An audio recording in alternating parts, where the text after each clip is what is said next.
धन्यवाद धन्यवाद धन्यवाद हे पिता परमेश्वर पवित्र आत्मा प्रभु यीशु मसीह। हम आपकी स्तुति करते हैं, आपकी आराधना महिमा प्रशंसा बड़ाई करते हैं पिता।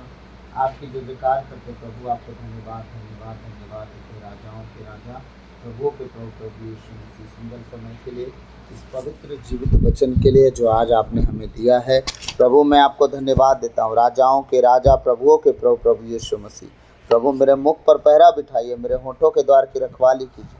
आज बोलने वाला मैं नहीं वरन आप स्वयं मुझ में होकर अपने वचनों के द्वारा प्रभु भेद से भरी बातों को प्रभु अपने बेटे बेटियों के बीच में और हमारे जीवन में प्रभु लागू करे, ताकि इस वचन के अनुसार हम जीना चलना उठना बैठना सीख सके, पवित्रताई और खराई में चल सके। इस योग बनाइए प्रभु। हर एक वचन को आपके बलवंत हाथों में देता हूँ प्रभु। आपके कहे अनुसार हमारा जीवन हो, शरीर प्राण आत्मा परमेश्वर हम आपके हाथों में देते हैं। हमें आप चलाएं परमेश्वर, अपने वचनों के द्वारा उठना बैठना जीना चलना सिखाएं परमेश्वर। कोई भी घटी कमी हमारे जीवन में अगर हो प्रभु तो उसे दूर करें। सारी बातों को आपके चरणों में रखते हुए विनती प्रार्थना यीशु के नाम पे भक्ति आपसे मांगता हूँ, सुनिए और दया से ग्रहण कीजिए, आमीन। आज हम विधि विवरण ग्रंथ देखेंगे। कुछ बातें हैं जो हमें क्लियर होनी ज़रूरी है। हम जो इस रास्ते पे चल रहे हैं, क्या वो रास्ता हमारे लिए उचित है? क्या परमेश्वर उन रास्तों को हमारे जीवन में लागू कर रहा है जिन रास्तों पे हम चल रहे हैं, या कि सिर्फ हम अपनी मर्जी से चल रहे हैं, परमेश्वर हमारे लिए वो रास्ते नहीं बनाया है। विधि विवरण ग्रंथ अध्याय 8 पद संख्या 11 से 18-20 तक देखेंगे। हालेलुया। विधि विवरण ग्रंथ अध्याय 8 पद संख्या 11 से 20 तक। अगर जो लाल बाइबल पढ़ते हैं उनके लिए है व्यवस्था विवरण अध्याय 8 पद संख्या 11 से 20 तक। हालेलुया। सब लोग निकाल लेंगे, 233 पेज पे है पुराना विधान। प्रभु का वचन हम पढ़ेंगे। विधि विवरण ग्रंथ अध्याय 8 पद संख्या 11 से 18 से 20 तक। सावधान रहो, तुम अपने प्रभु ईश्वर को मत भूलो। परमेश्वर का वचन क्या कह रहा है, बहुत ध्यान से सुनना है। हालेलुया। सावधान रहो, किस बात से सावधानी हमें बरतनी है? हम जिस रास्ते पे चल रहे हैं, क्या वो रास्ता परमेश्वर ने हमें दिया है? अगर हाँ तो चलते रहो, अगर ना तो सावधान हो जाओ। जो चाल हम चल रहे हैं क्या परमेश्वर की ओर से है? अगर हाँ तो चलते रहो, ना तो फिर सावधान हो जाओ। जो आज्ञा परमेश्वर ने कही आपको मानने के लिए, अगर मान रहे हैं तो चलते रहो, वरना नहीं चलो, सावधान रहो। इन सब बातों को लेकर परमेश्वर कह रहा है कि जो नियम कानून विधि आदेश मैंने दिया, अगर तुम नहीं मानते तो सावधान हो जाओ, क्योंकि परमेश्वर फिर जो दंड देगा उसको सहने की फिर ताकत भी रखना। हालेलुया। सावधान रहो, तुम अपने प्रभु ईश्वर को मत भूलो और उसके जो आदेश विधियां तथा नियम, क्या क्या आदेश विधियां नियम मैं आज तुम्हारे सामने रख रहा हूँ, उनकी अपेक्षा मत करो। क्या मत करो? अपेक्षा। उन्हें मत भूलो, उन्हें मत छोड़ो।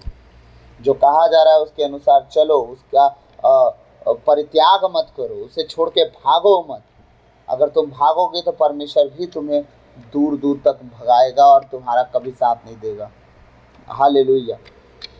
कहीं ऐसा न हो कि जब तुम खाकर तृप्त हो जाओगे, जब तुम सुंदर भवन बनाकर उनमें बिना निवास करोगे, जब तुम्हारे गाय बैलों और भेड़ बकरियों की संख्या बढ़ जाएगी, जब तुम्हारे पास बहुत सोना चांदी और धन संपत्ति एकत्र हो जाएगी, तो तुम घमंडी बन जाओ। क्या करा परमेश्वर? पहले क्या नहीं था? खाने का ठिकाना। हमारे माता पिता दादा दादी परदादा बहुत रोए पीटे दुख झेले और उनकी दुहाई स्वर्ग तक गई होगी। परमेश्वर उनके औलादों को, आने वाली पीढ़ी को ब्लेस कर दिया। हाँ, आज हर एक जन ब्लेस है। अब बढ़िया ब्लेसिंग मिल गई। नौकरी नहीं थी, नौकरी मिल गई। घर बनाना है, गाड़ी खरीदना है, सोना चांदी खरीदना है, अच्छी अच्छी साड़ी, अच्छे अच्छे सूट, अच्छे अच्छे पैंट शर्ट खरीदने हैं। इन चक्करों में अपना जीवन गुजारना शुरू कर दिया और उनके अंदर आ गए घमंड। किस चीज़ का घमंड? ज्ञान का घमंड। किस चीज़ का घमंड? समझ का घमंड। किस चीज़ का घमंड? हम बाइबल के बारे में बहुत कुछ जानते हैं, जो उनको पता भी नहीं, को कुछ नहीं जानते। जो अपने खुद परमेश्वर को नहीं जानता, वो बाइबल को क्या जानेगा। हालेलुया। कहीं ऐसा ना हो कि जब तुम खाकर तृप्त हो जाओगे। पहले तो क्या नहीं था, खाने तक का ठिकाना नहीं था, अब मिल गया खाना तो खाकर तृप्त हो गए। ठीक, नौकरी तक का ठिकाना नहीं था तो सुंदर भवन नौकरी मिल गई, बिजनेस मिल गया, सुंदर भवन बनाने लगे। ठीक, और उनमें निवास करने लगे। जब तुम्हारे पास गाय बैलों और भेड़ बकरियों की संख्या बढ़ जाएगी। और ये क्या है, गाय बैल भेड़ बकरी, उन दिनों का ये फिक्स डिपॉजिट था जो आज बैंक में की जाती है, उस समय बैंक में नहीं की जाती थी। उनकी गाय बैल भेड़ बकरी यही पशुधन जब बढ़ जाते थे तो उनका आमदनी बढ़ जाता था। तो आपकी सैलरी पर सैलरी बढ़ते जा रही है, आप स्टोर करते जा रहे हो। ये चीज़ें जो परमेश्वर कह रहा है, ये जो बढ़ती हो जाए, संख्या बढ़ती जाएगी। जब तुम्हारे पास बहुत सोना चांदी और धन संपत्ति एकत्र हो जाएगी। क्या क्या, सोना चांदी धन संपत्ति पहले था नहीं, इसके बाद परमेश्वर देना शुरू किया। रो पीट के परमेश्वर को फुसला फुसला के मांग लिए, अपने जीवन को देखना भूल गए। किन किन दिनों में आप जीवन काटे सब भूल गए। जब कुछ नहीं था तो परमेश्वर से एक आशा होती थी, प्रभु खाने को तो दे दे ढंग का। जब परमेश्वर खाने को देने लगा तो प्रभु कमाई का जरिया तो दे दे ढंग का। कमाई का जरिया देने लगा, डिमांड बढ़ते गए, डिमांड बढ़ते गए। अब सोना चांदी तक खरीदना शुरू कर दिए। अब तृप्ति और संतुष्टि हो गई खत्म, अब घमंड आना शुरू हो गया। हालेलुया। आप अपने जीवन को आज के वचन के द्वारा जांचें, आपके आसपास के लोगों को जांचें कि क्या उनमें ये चीज़ें चल रही है या नहीं।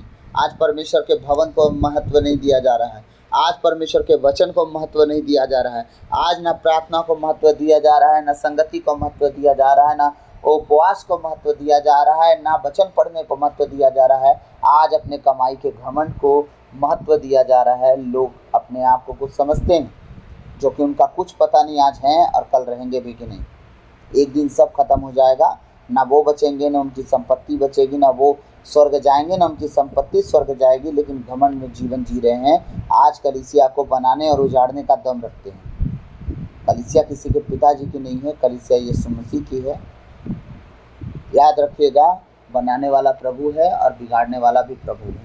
अगर पूरी कलीसिया उत्साहित नहीं है अपने प्रभु के लिए तो एक जन मिल के पूरी कलीसिया उजाड़ देगा। अगर पूरी कलीसिया उत्साहित है, ये याद रखिएगा, इब्राहिम ने परमेश्वर से कहा, क्या सदम गोमोरा में 5 जन भी होंगे तो क्या नाश कर देगा उसको। परमेश्वर ने कहा 5 व्यक्ति भी अगर धर्मी मिल जाए, मैं सदम गोमोरा को नाश नहीं करूँगा, भले इतनी भी बुराइयाँ थी वहाँ 5 छिन भी धर्मी नहीं मिले। और जो धर्मी थे उनका हाथ पकड़ के परमेश्वर निकाल दिया। और देख लीजिए, लोट के परिवार के अलावा कोई नहीं बचा, यहाँ तक कि पत्नी तक नहीं बची। उसके दामाद, उसकी बेटियों का एंगेजमेंट हो चुका था, वो तक नहीं बचे। तो परमेश्वर आपके भवन से अगर आप 5 जन भी धर्मी नहीं बचेंगे तो आपका हाथ पकड़ के बाहर निकालेगा और दूसरी कलीसिया को ज्वाइन करवा देगा। लेकिन अगर वहाँ 5 धर्मी भी ठहर गए ना, मैं सच कहता हूँ, कितनी बुराई उस चर्च में घुस जाए, एक दिन खत्म हो जाएगी। इसलिए आप इस घमंड से थोड़ा बाहर निकलें और घमंडियों से थोड़ा बाहर निकलें। एक दिन वो आपको खा जाएंगे और एक दिन आप अपने आप को नष्ट कर डालोगे उनके चक्कर में। हालेलुया। कह रहा प्रभु वचन, कहीं ऐसा ना हो कि जब तुम खाकर तृप्त हो जाओगे तब तुम सुंदर भवन बनाकर उनमें निवास करोगे। जब तुम्हारे गाय बैलों और भेड़ बकरियों की संख्या बढ़ जाएगी, जब तुम्हारे पास बहुत सोना चांदी और धन संपत्ति एकत्र हो जाएगी, तो तुम घमंडी बन जाओ और अपने प्रभु ईश्वर को भूल जाओ। उसने तुम लोगों को मिस्र देश से दासता के घर से निकाल लिया।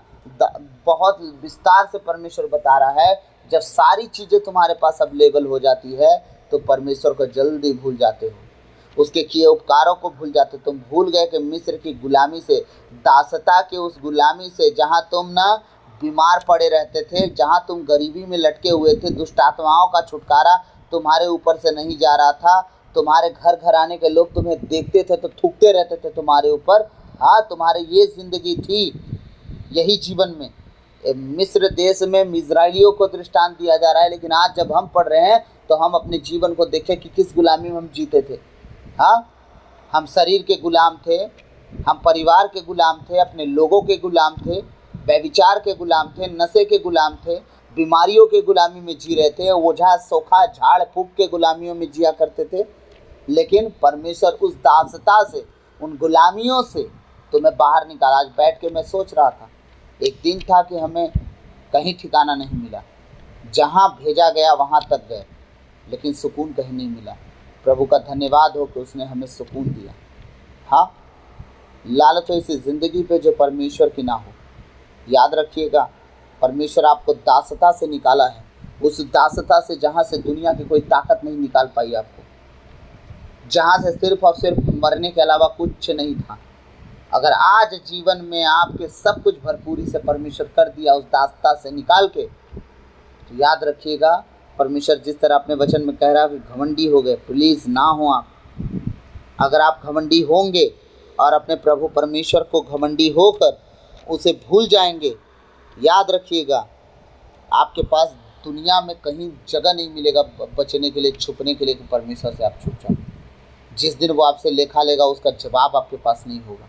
इस धरती पे स्वर्ग की तो बात भूल जाओ, वहाँ आपके पिताजी का राज नहीं होगा कि आप वहाँ जा पाओगे। ना मेरे पिताजी का राज है कि मैं भेज पाऊँगा, वहाँ सिर्फ यीशु मसीह के पिताजी का राज है। हालेलुया।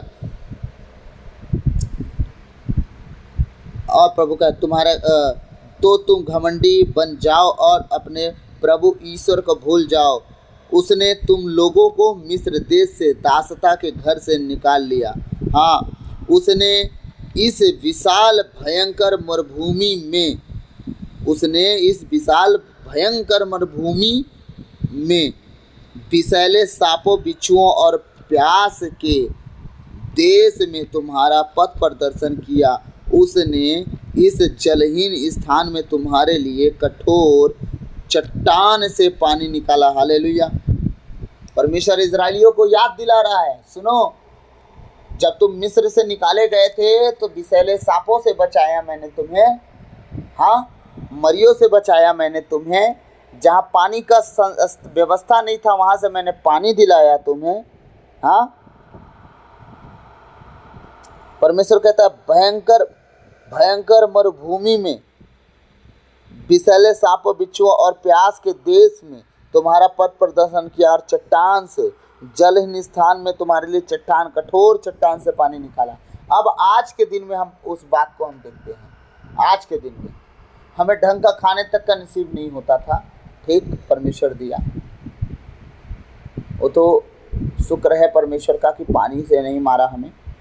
लेकिन जो चीज़ें हमें खाने के लिए सोचते थे, परमेश्वर एक दिन था कि हमें देखता था हम तरसते थे, परमेश्वर वो दिया। पहनने के लिए अपने मर्जी से हम तरसते थे, परमेश्वर वो दिया। गुजारा पहले करते थे कि चलो इतना में काम चला लेते हैं, लेकिन परमेश्वर भरपूरी से हमें दिया कि अब हम जो चाहें वो कर सकते हैं। ना करें वो अलग बात है।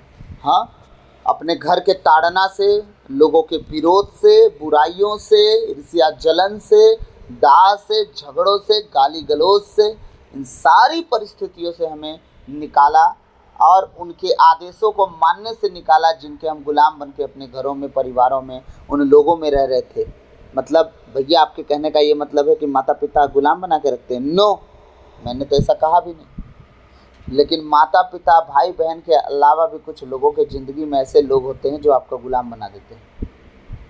मेरी ज़िंदगी में थे बहुत से लोग, मेरे अपने लोग, जो अपने माता पिता से ज़्यादा आदर उनकी करना पड़ता था मुझे। इसलिए अपना अनुभव शेयर कर रहा हूँ, आपको भी समझ में आ रहा होगा। बहुत से ऐसे लोग होंगे जो अपने माँ बाप, भाई बहन से ज़्यादा किसी और से डरते रहे होंगे, जो आपके रिश्तेदार होंगे, आपके चाचा होंगे, आपके चाची होंगे, आपके बड़े पापा होंगे। हाँ, अपने माता पिता से ज़्यादा आदर उनका आपने किया तो किया, लेकिन वो आपके जीवन में कब काम आए? कभी नहीं।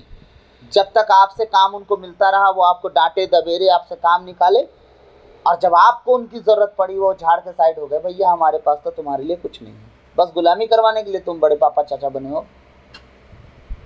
हाँ, ये सच है, मानो या ना मानो, मेरे साथ ये हुआ है, अपना मैं दर्शा रहा हूँ, आप लोग अपना देख लेना। लेकिन बहुतों के बड़े पापा चाचा बहुत अच्छे होते हैं, उनकी मदद भी करते हैं। हालेलुया। परमेश्वर कह रहा है तुम्हें उस गुलामी से, मरुभूमि से, दासता से, जलहीन देश मरुभूमि से मैंने निकाला। परमेश्वर कह रहा है उसने तुम लोगों को इस मरुभूमि में मन्ना खिलाया, जहाँ कुछ नहीं मिलता था, आकाश से खाना बरसना शुरू कर दिया। क्या आपने कुछ बलिदान चढ़ाया था क्या परमेश्वर को 40 सालों तक? नहीं, बल्कि परमेश्वर के पास मूसा गया 10 आज्ञा लेने। इजरायलियों ने क्या किया? बैल बना दिया सोने का और उसका पूजा करने लगे, नाचने गाने लगे, कहते यही मिस्र से निकाल के लाया हमें। बैल का, सोने का बैल बना सकते हैं, परमेश्वर की दुहाई नहीं दे सकते। आज हम भी अपने जीवन की हर एक परिस्थिति में उलट पुलट के खेल कूद रहे हैं, लेकिन परमेश्वर को दुहाई देने का टाइम नहीं। आपका कहना है हाँ हम तो पढ़ के नौकरी पाए हैं, परमेश्वर थोड़ी दिया है। बहुत लोग घूम रहे हैं पढ़ लिख के, तुम्हारे जैसे, देख लेना उन्हें आज तक नौकरी नहीं मिल पाई। तुम्हारे अच्छे कर्म नहीं थे बेटा कि तुम्हें नौकरी मिल गए, तुम्हारे माता पिता के अच्छे कर्म थे जो नौकरी मिली। और जिनके नहीं है नौकरी, उनके माता पिता के बहुत अच्छे कर्म नहीं थे कि उनके बच्चे आज तक भटक रहे हैं पढ़ लिख के, उनका कोई गुनाह भी नहीं है। हालेलुया। याद रखिएगा, जन्म से अंधा व्यक्ति था, परमेश्वर से उसके चेले पूछे ये व्यक्ति जन्म से अंधा क्यों है? इसके दादा बाबा ने पाप किया इसलिए, इसके माता पिता ने पाप किया इसलिए, या इसने पाप किया इसलिए? यीशु ने कहा नहीं, ना उसके दादा बाबा के पाप के कारण हुआ, ना उसके माता पिता के पाप के कारण हुआ, बल्कि इसलिए वो अंधा हुआ जन्म से, परमेश्वर की महिमा हो सके। कुछ तकलीफें परमेश्वर की महिमा के लिए आती हैं, लेकिन कुछ बातें माता पिता दादा परदादा की गलतियों से भी आती हैं। हालेलुया। उसने तुम लोगों को इस मरुभूमि में मन्ना खिलाया जिसे तुम्हारे पूर्वज नहीं जानते थे। उसने तुम लोगों का घमंड तोड़ने के लिए और तुम्हारी परीक्षा लेने के लिए ऐसा किया जिससे आगे चलकर तुम्हारा कल्याण हो। परमेश्वर ने ऐसा क्यों किया? आपको तुरंत मरुभूमि में क्यों नहीं पहुंचाया?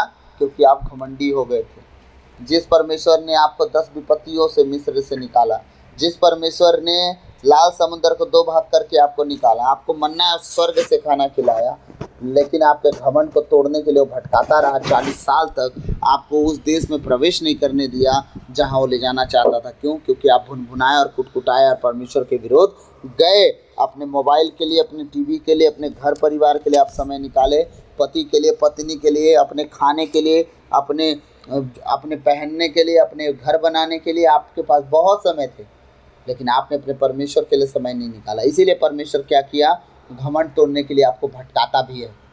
खाना खिलाएगा वो आपको, स्वर्ग से मन्ना बरसा इजरायलियों को भी, वो परमेश्वर है, वो इजरायलियों को छोड़ नहीं दिया, आपको भी नहीं छोड़ेगा। वो आपको पेट पूजा देते रहेगा, लेकिन आप अपने जीवन के लक्ष्य को, जिस लक्ष्य को आप चाहते हो, नहीं पाओगे। आपके लिए मन्ना बरसेगा, आप भीख नहीं मांगोगे, परमेश्वर आपको भोजन वस्तु देते रहेगा, लेकिन आप जिस गद्दी पर बैठने के लिए बुलाए गए हो, आप तब तक नहीं पा सकते जब तक आप अपने जीवन को सही रीति से ना जांच ले, उसके आदेश, नियम और उसकी शिक्षा के अनुसार जब तक आप ना चले, पाप गुनाह से दूर रह के पवित्र खरा जीवन जी के, अपने घमंड को थोड़ा साइड में रख के नम्रता और दीनता में जब तक आप नहीं आओगे, जिस लक्ष्य को पाने के लिए आप बुलाए गए हो, कभी नहीं पा सकते। आप जिंदगी भर नाक रगड़ दो यीशु मसीह के सामने, 4 आंसू गिराने से राज नहीं मिलता। याद रखिएगा, अगर राज चाहिए परमेश्वर का तो अपने जीवन को सुधारें। हालेलुया। जैसे कि मैंने पहले भी कहा, आज भी कह रहा हूँ कि रोने से अगर राज मिलता तो भारत पहले हमारा होता। सारे ईसाई बहुत रोते हैं। हालेलुया। इसीलिए परमेश्वर नहीं चाहता कि आप रोएं, बल्कि वो चाहता है कि अच्छे कर्म करें। आपको रोने पीटने की जरूरत नहीं पड़ेगी, आप बस परमेश्वर से दिल से बोलोगे, वो आपके लिए कर देगा। हालेलुया। 17 वचन कहता, तुम लोग अपने मन में यह नहीं कहो हमने अपने सामर्थ्य और बाहुबल से यह सारी संपत्ति एकत्र कर ली है। कोई ना कहे कि आप अपनी नौकरी से, अपने बिजनेस से, अपने दादा परदादा की संपत्ति से धन इकट्ठा किया है। परमेश्वर की दया इस पर नहीं है, तो वो लोग भी इकट्ठा क्यों नहीं कर लेते? वो क्रिश्चियन, वो ईसाई, वो इजरायली जो गरीब हैं, वो क्यों नहीं कर लेते? जिनके घर पे अभी ढंग का छत भी नहीं है, सीट में और खपड़े में काम चला रहे हैं, वो लोग क्यों इकट्ठा नहीं कर लेते? जिनकी दीवार रिपेयर नहीं हो पाती, साल भर में पन्नी डाल डाल के घर चला रहे हैं काम। हाँ बताइए, वो भी तो क्रिश्चियन है, वो भी तो ईसाई हैं, वो भी तो यहूदी इजरायली हैं, वो क्यों गरीब हैं? हाँ, उनके घरों में चीज़ें क्यों घटी हैं? आपके घरों में गाड़ी है, बंगला है, नौकरी है उनके घर में क्यों नहीं होती? जब आप अपने बाहुबल से अगर सब कमा लिए तो वो भी कमा लेते ना, वो भी तो वही फार्मूला इस्तेमाल कर लेते जो आपने किया, वही तो चर्च में जाके वही शिक्षा पाए जो आप पाए। तो आप क्यों, आप पढ़ लिए इसलिए तो उनको भी आप बुद्धि बांट दो ना, सब तो आप अपने बाहुबल से कर लिए हो, वो भी पढ़ लिख लें। और जो पढ़ लिख के घूम रहे हैं आप ही के जैसे, आपको नौकरी मिल गई उनको नहीं मिली, तो फिर उनका क्या? आप अपनी नौकरी बांट दो, अपने बाहुबल से तो आप बहुत कुछ कर सकते हो। हालेलुया। अगर आप अपने बाहुबल से अगर आप सब कुछ कर सकते हो तो जो जरूरतमंद हैं उनको भी आप अपने मुंह से बोल दो, उनके जीवन में बहुत कुछ बदल जाएगा, क्योंकि आप तो बाहुबल से बहुत कुछ कर सकते हो। नहीं हमने पढ़ा इसलिए हमें नौकरी मिली, सब थोड़ी पढ़ते हैं। मैंने कहा ना, बहुत क्वालिफाइड लेके घूम रहे हैं अपना रिजल्ट, उनका भी नौकरी का व्यवस्था करवा दो। पर आपका तो हो गया है, आप भी बस पढ़े लिखे हो इसलिए। तो आप जब आप पढ़े लिखे हो गया तो आप अपने बाहुबल से पा गए नौकरी ना, तो आप दूसरों को भी दिला दो ना, जो घूम रहे हैं बिना, जो पढ़ लिख के घूम रहे हैं उनको भी दिला लो। ठीक है, जो नहीं पढ़े उनकी बात छोड़ दो, लेकिन जो पढ़ लिख के घूम रहे हैं उनको दिला दो अपने बाहुबल से। और नहीं कर सकते तो कृपया अपना बुद्धि ना निकालें। जिस तरह 17 वचन कहा, तुम लोग अपने मन में यह नहीं कहो हमने अपने सामर्थ्य और बाहुबल से यह सारी संपत्ति एकत्र कर ली है, बल्कि अपने प्रभु ईश्वर का स्मरण करते रहो, वही तुम्हें संपत्ति एकत्र करने का सामर्थ्य प्रदान करता है।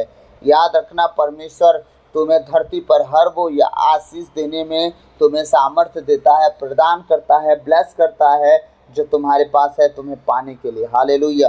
तो अपनी बुद्धि शक्ति से सब कभी नहीं पा सकते, ना कर सकते हो।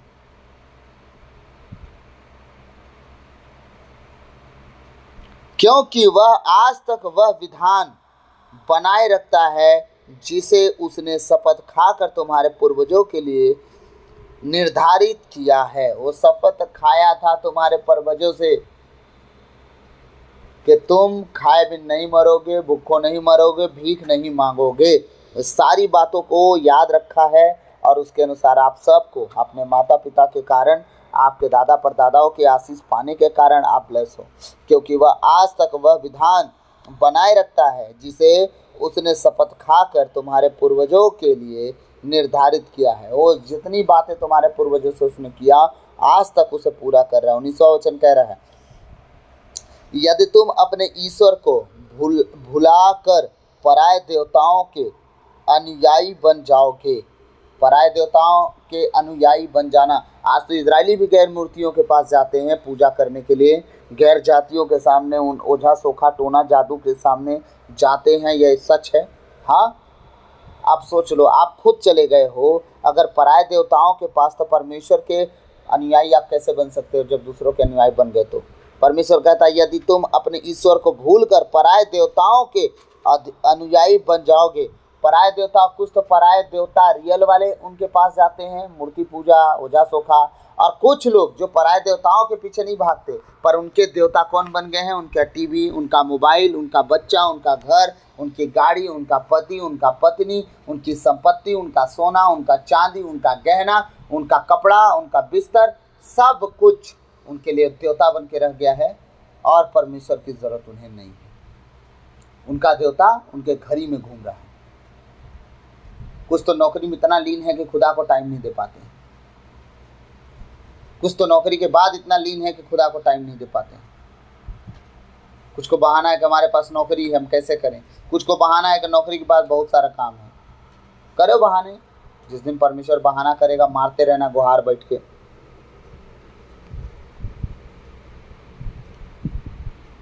जिस तरह प्रभु 19वां वचन, यदि तुम अपने ईश्वर को भूलकर पराये देवताओं को के अनुयायी बन जाओगे, उनकी पूजा करोगे और उन्हें दंडवत करोगे, तो मैं आज तुमको विश्वास दिलाता हूं कि तुम नष्ट हो जाओगे। परमेश्वर विश्वास के साथ, गारंटी के साथ, एकदम सील ठप्पा मुहर लगा के आपसे कह रहा है कि अगर तुम इस तरह जीवन जियोगे, अपने घर परिवार, अपनी संपत्ति, अपना घर, मोबाइल, टीवी, व्यभिचार, खाना पीना खाना, मस्त रहने में अगर जीवन काट रहे हो, परमेश्वर कहता है कि तुम पक्का है, गारंटी है, तुम नष्ट हो जाओगे, तुम बच नहीं सकते। जीते जी नष्ट होने का मतलब समझाऊं? आपके पास सब कुछ है पर आप कंगाल हो। किस तरह से? आपके पास गाड़ी है, सोना है, पैसा है, करोड़ों की संपत्ति है, लेकिन आप कंगाल कैसे हो? खुदा ही आपके साथ नहीं है। क्या पता आज रात को ही आप बचो ना बचो, परमेश्वर के राज में तो आप पहुंच ही नहीं सकते। तो ये धन संपत्ति आप किस काम के लिए इकट्ठा किए हो? तो अगर आप इकट्ठा किए हो तो उसका बीज बोना सीखो, परमेश्वर के राज में चलना सीखो, पवित्रताई और खराई में बने रहो। परमेश्वर तुम्हें धन पे धन बढ़ाते जाएगा सुलेमान की तरह। और याद रखिएगा, बुद्धि ज्ञान भी देगा ताकि आप स्वर्ग राज में पहुंच सकें। आमीन।